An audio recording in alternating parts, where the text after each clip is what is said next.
Hello friends, ഇന്ന് നമ്മൾ നോക്കാൻ പോകുന്നത് കോപ്പറേറ്റീവ് ബാങ്ക് എക്സാമുകളിൽ ചോദിക്കുന്ന മറ്റൊരു ഇമ്പോർട്ടൻറ്റ് ടോപ്പിക്കായ ടൈപ്സ് ഓഫ് ചെക്കിനെ കുറിച്ചാണ്. അപ്പോൾ നമുക്ക് വീഡിയോയിലോട്ട് പോകാം. ആദ്യത്തത് ബിയറർ ചെക്ക്. ഒരു ചെക്ക് ആരാണോ ബാങ്ക് കൗണ്ടറിൽ കൊടുക്കുന്നത് അയാൾക്ക് ആ ചെക്കിലെ എമൗണ്ട് കൊടുക്കണമെന്ന് പറയുന്നതാണ് ബിയറർ ചെക്ക്. ഇത്തരം ചെക്കുകൾ വളരെയധികം മിസ്യൂസ് ചെയ്യപ്പെടാനുള്ള സാധ്യതയും കൂടുതലാണ്. കാരണം ഈ ചെക്കുകളിൽ പേയുടെ പേര് മീൻസ് ആർക്കാണ് പൈസ കൊടുക്കേണ്ടതെന്നുള്ള കാര്യം വ്യക്തമായിട്ട് മെൻഷൻ ചെയ്തിട്ടുണ്ടാവില്ല. അതുകൊണ്ട് തന്നെ ഇത്തരം ചെക്കുകൾ നമ്മളുടെ കയ്യിൽ നിന്ന് നഷ്ടപ്പെട്ടു പോയാൽ അത് ലഭിക്കുന്ന ഏതൊരാൾക്കും അത് ബാങ്കിൽ കൊടുത്ത് അതിൽ പറഞ്ഞിരിക്കുന്ന എമൗണ്ട് ഈസി ആയിട്ട് കളക്ട് ചെയ്യാൻ സാധിക്കും. രണ്ടാമത്തത് ഓർഡർ ചെക്ക്. ഒരു ചെക്കിൽ ആർക്കാണ് പൈസ കൊടുക്കേണ്ടതെന്നുള്ള കാര്യം വ്യക്തമായിട്ട് മെൻഷൻ ചെയ്തിട്ടുണ്ടെങ്കിൽ അങ്ങനത്തെ ചെക്കുകളെയാണ് ഓർഡർ ചെക്ക് എന്ന് പറയുന്നത്. ബിയറർ ചെക്കുമായിട്ട് താരതമ്യം ചെയ്യുന്ന സമയത്ത് ഇങ്ങനത്തെ ചെക്കുകൾ കൂടുതൽ സേഫ് ആണ്. ഒരു ചെക്കിൽ സിഗ്നേച്ചർ ഒഴിച്ച് ബാക്കി എല്ലാ കോളംസും ബ്ലാങ്ക് ആണെങ്കിൽ അങ്ങനത്തെ ചെക്കുകളെ വിളിക്കുന്ന പേരാണ് ബ്ലാങ്ക് ചെക്ക്. ഇത്തരം ചെക്കുകൾ വളരെയധികം റിസ്ക്കിയാണ്. കാരണം ഇങ്ങനത്തെ ഒരു ചെക്ക് നമ്മളുടെ കയ്യിൽ നിന്ന് നഷ്ടപ്പെട്ടു പോയാൽ അത് കിട്ടുന്ന ആർക്ക് വേണോ ബാങ്കിൽ കൊടുത്ത് അതിനെ ഈസി ആയിട്ട് കാശ് വാങ്ങിക്കാൻ സാധിക്കും. ഒരു ചെക്കിൻ്റെ ഇടതുവശത്ത് മുകളിലായി ഇത്തരത്തിൽ രണ്ട് പാരലൽ ലൈൻസ് വരച്ചിരുന്നാൽ അങ്ങനത്തെ ചെക്കുകളെ ക്രോസ്ഡ് ചെക്ക് എന്നാണ് പറയുന്നത്. ഇങ്ങനെ ഒരു ക്രോസ്ഡ് ചെക്കാണ് ഒരാൾ ബാങ്കിൽ ഹാജരാക്കുന്നതെങ്കിൽ ഹാജരാക്കുന്ന വ്യക്തിയുടെ ബാങ്ക് അക്കൗണ്ടിലോട്ടാണ് എമൗണ്ട് ട്രാൻസ്ഫർ ആകുന്നത്, അല്ലാണ്ട് അയാളുടെ കയ്യിൽ പണം ലഭിക്കത്തില്ല. അക്കൗണ്ട് പേ ചെക്ക്. ഒരു ചെക്ക് ക്രോസ് ചെയ്തതിന് ശേഷം ആ പാരലൽ ലൈൻസിൻ്റെ ഇടയിൽ അക്കൗണ്ട് പേ എന്ന് എഴുതിയിരുന്നാൽ അങ്ങനത്തെ ചെക്കുകൾ വിളിക്കുന്ന പേരാണ് അക്കൗണ്ട് പേ ചെക്ക്. ഇത്തരം ഒരു ചെക്കാണ് ബാങ്കിൽ ഹാജരാക്കുന്നതെങ്കിൽ ആ ചെക്കിൽ ആരുടെ പേരാണോ മെൻഷൻ ചെയ്തിരിക്കുന്നത് ആ വ്യക്തിയുടെ ബാങ്ക് അക്കൗണ്ടിലോട്ട് മാത്രമേ എമൗണ്ട് ട്രാൻസ്ഫർ ആകത്തുള്ളൂ. സപ്പോസ് ഇത്തരം ഒരു അക്കൗണ്ട് പേ ചെക്ക് നമ്മുടെ കയ്യിൽ നിന്ന് മിസ്സാകുകയാണെന്ന് സങ്കല്പിക്കാം.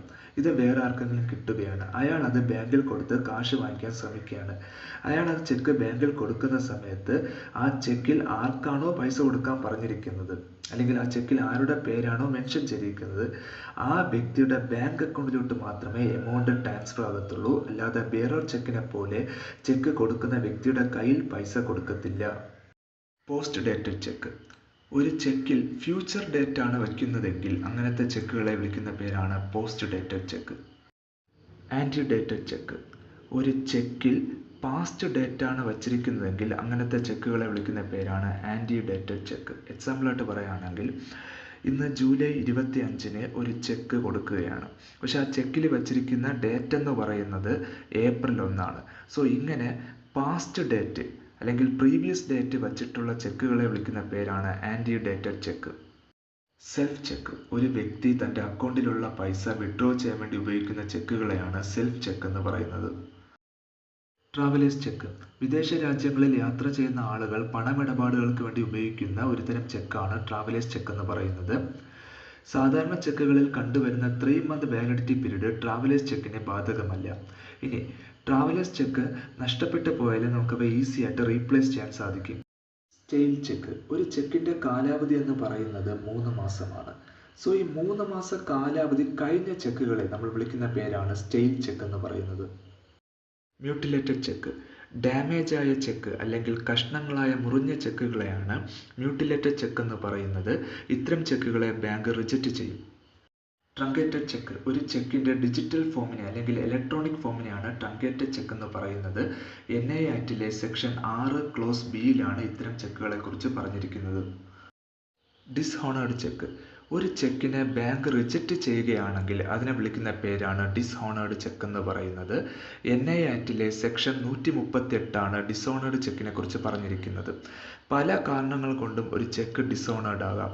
ഒന്ന്, അക്കൗണ്ടിൽ ആവശ്യത്തിന് പൈസ ഇല്ലാത്തത്, അല്ലെങ്കിൽ ചെക്കിലെ സിഗ്നേച്ചർ മാച്ച് ആകാത്തത്, അല്ലെങ്കിൽ ചെക്കിൽ വെച്ചിരിക്കുന്ന ഡേറ്റ് തെറ്റിപ്പോകുന്നത്. ഇങ്ങനെ പല കാരണങ്ങൾ കൊണ്ടും ഒരു ചെക്ക് ബാങ്ക് എന്ത് ചെയ്യാം, റിജക്റ്റ് ചെയ്യാവുന്നതാണ്.